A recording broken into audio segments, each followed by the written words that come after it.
আমরা ফোর্সের কি কি পড়ছি বলেন তো? নিউটনস ফার্স্ট ল আমাদের শেষ, ডান। তারপরে হচ্ছে আমরা ইনারশিয়া পড়ছি, মোমেন্টাম পড়ছি, তারপরে হচ্ছে আমাদের conservation of law of momentum.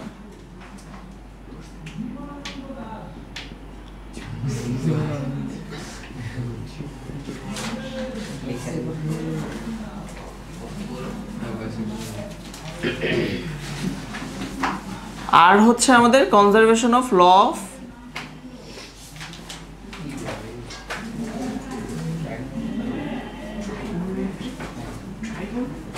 Energy.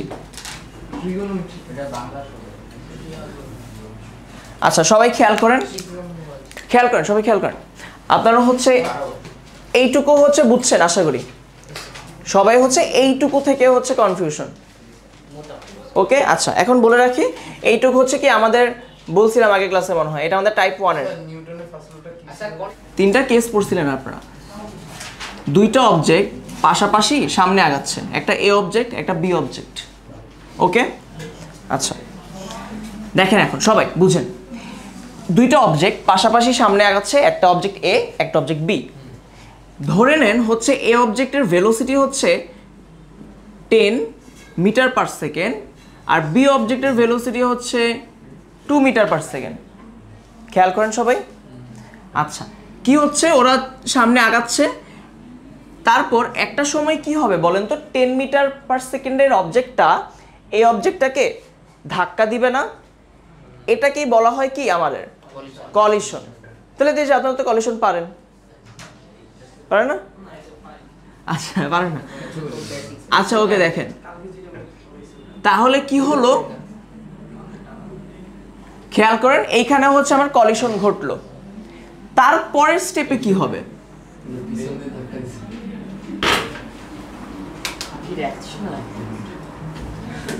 এখানে আসলে কি ঘটবে? কলিশন তো বুঝলাম, মানে হচ্ছে এই যে এখানে যেমন একটা ভেলোসিটি ছিল ওদের, এখানে কি ঘটতে পারে, ভেলোসিটি চেঞ্জটা কেমন হতে পারে? ওকে সামনেরটার ভেলোসিটি বাড়বে, পিছনেরটা কমবে। বাকিটা কি বুঝতে পারছেন? মানে হচ্ছে পিছনেরটার ভেলোসিটি বেশি, ওরা চলতে চলতে পিছনের অবজেক্টটা সামনের অবজেক্টটাকে ধাক্কা দিল, তখন কি হবে? একদম সিম্পলি নর্মাল সেন্সে হচ্ছে এই অবজেক্টটার ভেলোসিটি বেড়ে যাবে আগের চেয়ে, আর এই অবজেক্টটার ভেলোসিটি আগের চেয়ে কমে যাবে, তাই না? আচ্ছা তো আমি ধরে নিলাম কথার কথা যে এইটা হয়ে গেল হচ্ছে 8 মিটার পার সেকেন্ড, এইটা হয়ে গেল 1 metre per second, just assumption. Okay এইটা হচ্ছে আমার কেস 1, বুঝতে পারছি? এটা হচ্ছে আমার কেস 1। এরপরে আসেন আর কি হইতে পারে। এইবার ধরেন হচ্ছে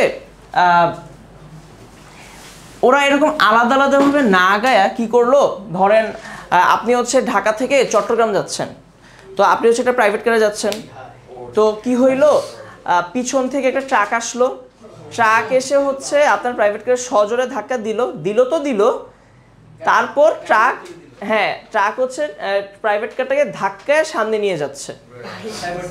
দেখেন এইরকম ট্রাকটা গাড়িটাকে টানতে টানতে সামনের দিকে নিয়ে যাচ্ছে।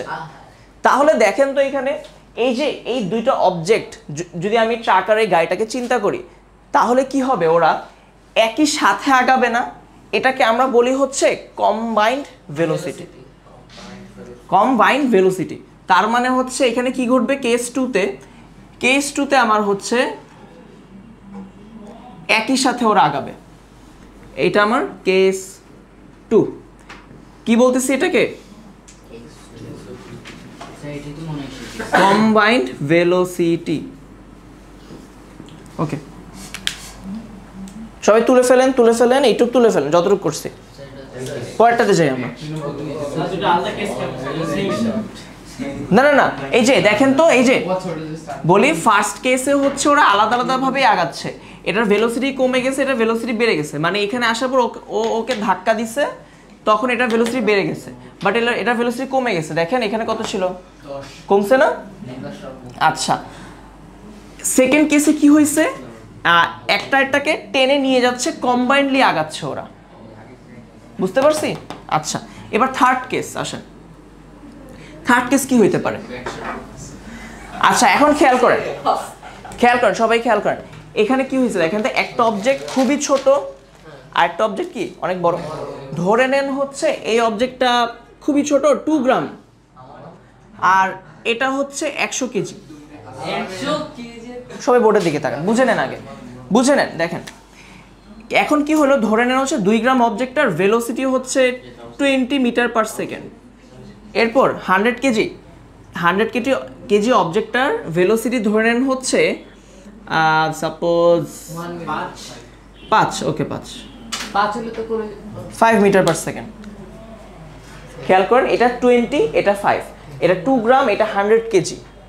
এরপরে কি হইলো, সেকেন্ড কেসটা আগের মতো, সেকেন্ড স্টেপটা, এই স্টেপটা আগের মতো।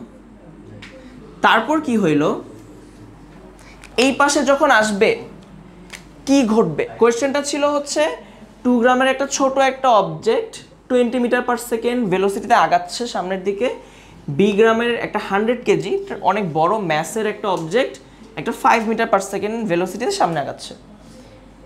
এখন যেটা হবে, ওরা কোলাইড করার পরে এটার ভর তো খুবই ছোট, ওকে যখন বাড়ি দিবে বড়টাকে, তখন ও আবার ধাক্কা খেয়ে পিছনে চলে আসবে না?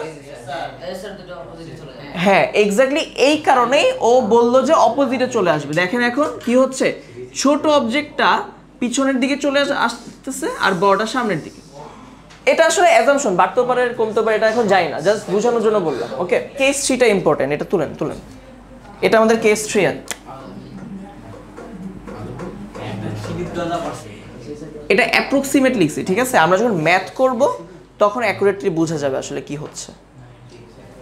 ওকে, তোলা শেষ? কারো বাকি আছে? দেখি।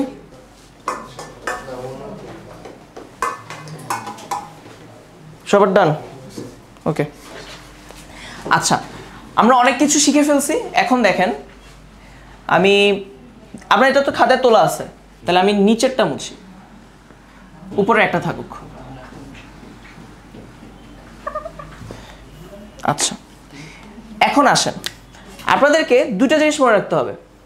ওই যে মোশাররফ করিমের একটা মিম আছে না, দুইটা জিনিস মনে রাখবেন। প্রথম জিনিস হচ্ছে, না প্রথমটা হচ্ছে বিফোর কলিশন, পরেরটা হচ্ছে আফটার কলিশন।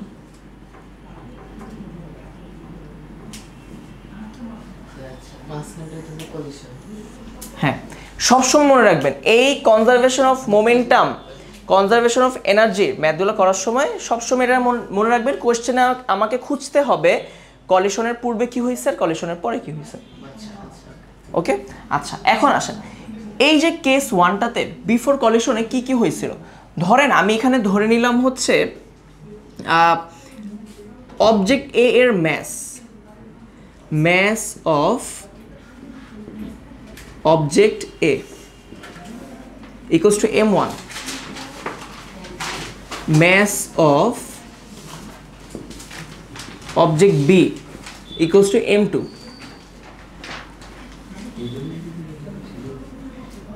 initial velocity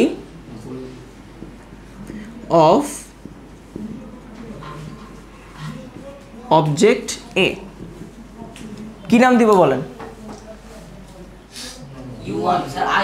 না U1 the object B equals to U2। কলিশনের পূর্বে আমার টোটাল মোমেন্টাম, এই দুইটা অবজেক্টের সমন্বয়ে টোটাল মোমেন্টাম কত ছিল সেটা এখানে আমি লিখব।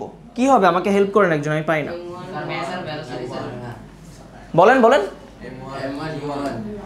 m1 u1 plus m2 u2।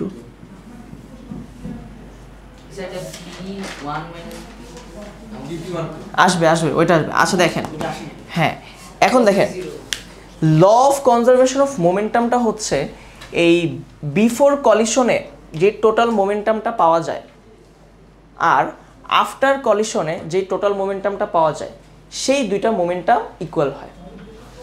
তাহলে আমরা বিফোর কলিশনে টোটাল মোমেন্টাম পাইছি, অনুরূপভাবে আফটার কলিশনের টোটাল মোমেন্টাম কি বের করতে পারবেন? হ্যাঁ করে ফেলেন সবাই, করেন, আমার আগে করেন।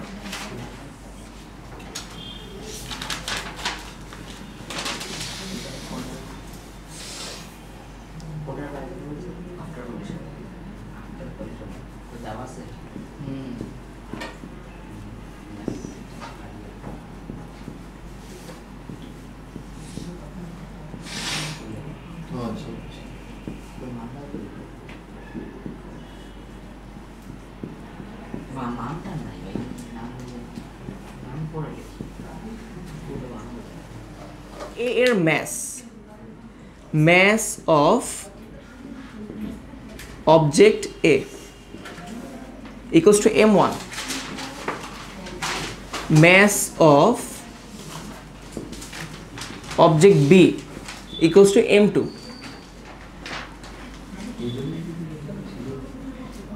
initial velocity of object A কি নাম দিব বলেন?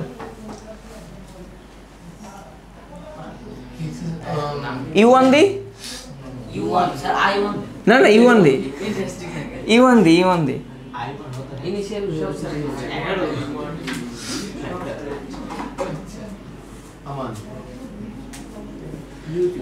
Initial velocity of object B equals to U2.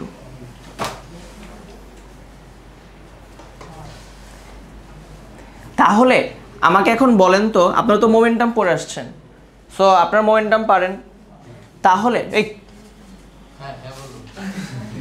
কলিশনের পূর্বে আমার টোটাল মোমেন্টাম এই দুইটা অবজেক্টের সমন্বয়ে টোটাল মোমেন্টাম কত ছিল সেটা এখানে আমি লিখব। কি হবে, আমাকে হেল্প করেন একজন, আমি পাই না। বলেন বলেন। m1 u1 plus m2 u2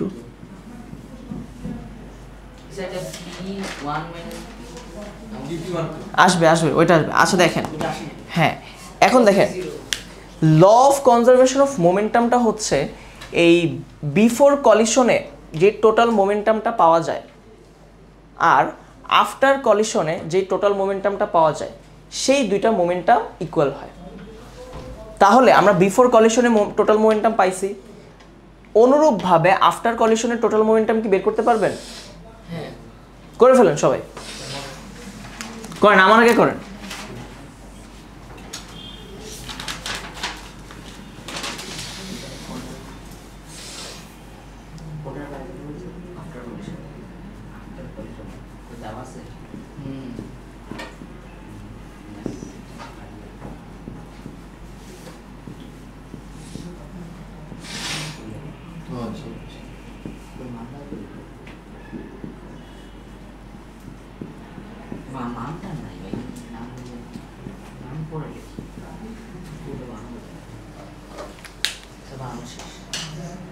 শেষ দেখি, ঠিক আছে। হুম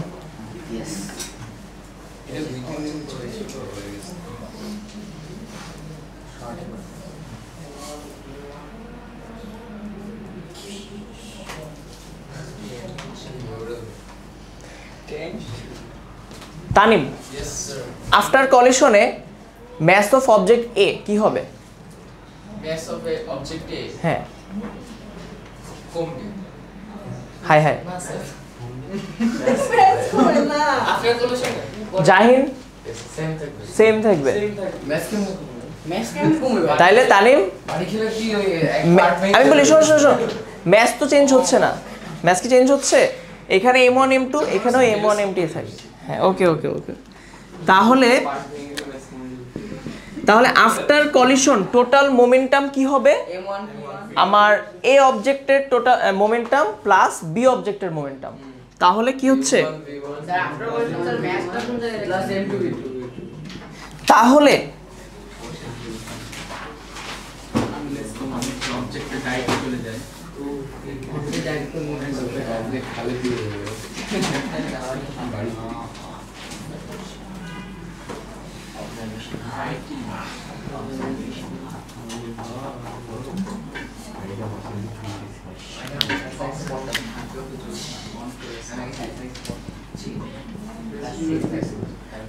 দেখেন তাহলে এই দুইটার সমন্বয়ে আমরা কি পাচ্ছি according to the law of conservation of momentum p1 equals to p2 before collision equals to after collision. So ultimately কি আসতেছে আমাদের সেই বিখ্যাত ফর্মুলা। যে কালকে বুঝালো কিন্তু কিছু বুঝলো আমি তো বুঝছি এই যে তুই বুঝছ না এই ফর্মুলা স্যার বুঝি না স্যার কি তুই বুঝছ না তুই বুঝছেন এখন বুঝছেন? বুঝতে কেমনে করব স্যার এগুলা না না না এটা দেখেন এই যে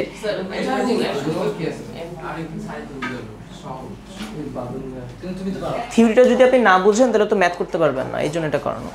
এখন এটা করছেন, এখন জিনিসটা মাথায় থাকবে, তখন ম্যাথ করতে গেলে সুবিধা হবে। কম্বাইন্ড ভেলোসিটির ক্ষেত্রে এই ফর্মুলাটা কি হবে? কেস 2 তে কম্বাইন্ড ভেলোসিটি ছিল না, তার মানে final velocity of object a plus B দুইটারই একই হবে না? কম্বাইন্ড ভেলোসিটিতে দুইটা অবজেক্ট যখন একই সাথে সামনে আগায় তখন কি তাদের ভেলোসিটি ডিফারেন্ট হবে? পসিবল? হ্যাঁ হ্যাঁ হ্যাঁ পসিবল। ডিফারেন্ট হওয়া পসিবল না, তাহলে একই হবে না। তাই এটাই হচ্ছে final velocity of object a plus B, কারণ ওরা কম্বাইন্ডলি সামনে আগাচ্ছে। বুঝতে পারছি? হ্যাঁ এটাই কেস 2। তাহলে একটা লাইন বুঝলেই হবে। এখন কি হবে বলেন তো? এই p2টা কি হয়ে যাবে? দেখেন p2টা m1v প্লাস m2v হবে না? দেখেন তো সবাই খেয়াল করেন, ভি তো সব same equals to m1 plus m2 into v হবে। দেখেন যে বুঝেন নাই, প্রথমে কি a আর b আলাদা আলাদা করে আগাচ্ছিল before collision, after collision A B কে ধাক্কা দিয়ে একই সাথে ওরা কম্বাইনলি আগাচ্ছে, তাহলে কি ওদের ভেলোসিটি ডিফারেন্ট হবে? ডিফারেন্ট না, তখনই যে একই সাথে আগাইলে ওদের ভেলোসিটি একটাই হবে না? একটাই তো হবে, তাই না? আচ্ছা, এই কারণে আমরা লিখছি final velocity of object a plus B equals to v। Before collision সেমই হবে। তখন কি হচ্ছে দেখেন তো, p2 কে আমরা p2 মানে আমরা কি জানতাম? দুইটা অবজেক্টের মোমেন্টামের প্লাস। আচ্ছা, তাহলে প্রথম অবজেক্টের মোমেন্টাম, দ্বিতীয় অবজেক্টের মোমেন্টাম এটা। বুঝছি? তাহলে সেকেন্ড কেসের জন্য 2, সেকেন্ড কেসের জন্য কি হয়ে যাচ্ছে বলেন তো? সেকেন্ড কেসে এটা হচ্ছে কিনা?